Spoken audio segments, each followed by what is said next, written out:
welcome to The Explainer. Today we're diving into something that sounds simple, but trust me, it's anything but. Getting your entire company to use the same business intelligence tools.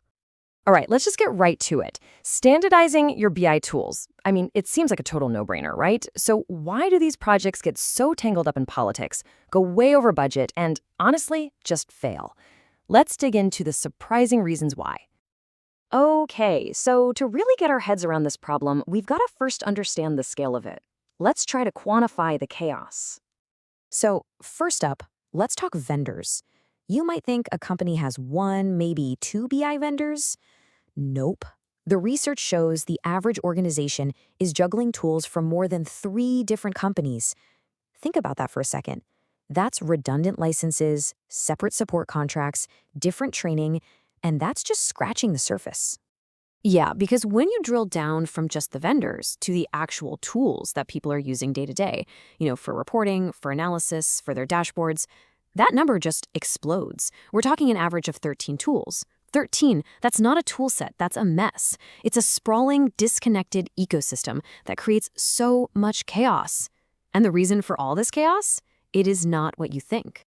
Because it turns out the biggest roadblocks, the real source of friction, it's not technical. It's not about the software at all. It's all about people.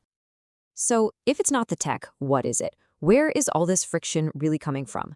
Well, the data tells a very, very clear story, and it's a very human one. Take a look at this. The top 2 obstacles have absolutely nothing to do with software features.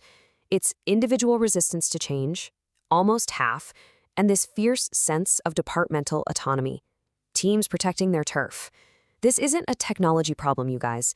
It's a politics and culture problem, plain and simple. And this resistance, it's not just people being stubborn.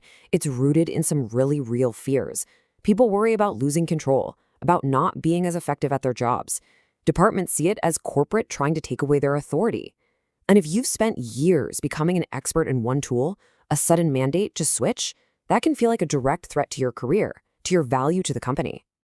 And this quote just nails it, doesn't it? Everyone wants to be in the driver's seat and no one wants to be driven.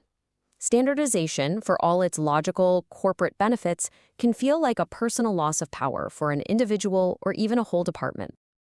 Okay, so beyond the politics and the people problems, there's a whole other side to this, the financial reality, a reality that often gets completely overlooked when people get excited about standardizing. We all know standardization is supposed to save money in the long run, right? But what's the real, honest-to-goodness, upfront cost of making a switch? It's probably a lot more than you think. I mean, just look at this. The initial license fee, just the fee, can be staggering. We're talking up to $700,000 for 1,000 users. And that's just your ticket to get in the door. It's not the whole price of the trip. Because that sticker price, it is truly just a fraction of the total investment. The real costs, the ones that are hidden, are in retraining all of your people, rebuilding literally hundreds of existing reports from scratch, and re-engineering the core business processes that were built around the old tools. It's a massive undertaking. So, given these huge human and financial hurdles, how on earth does any organization actually pull this off? Let's look at some of the strategies that actually work. All right, so basically, organizations face a big strategic choice. You've got the rip and replace approach, which is super aggressive. You just force everyone to switch by a deadline.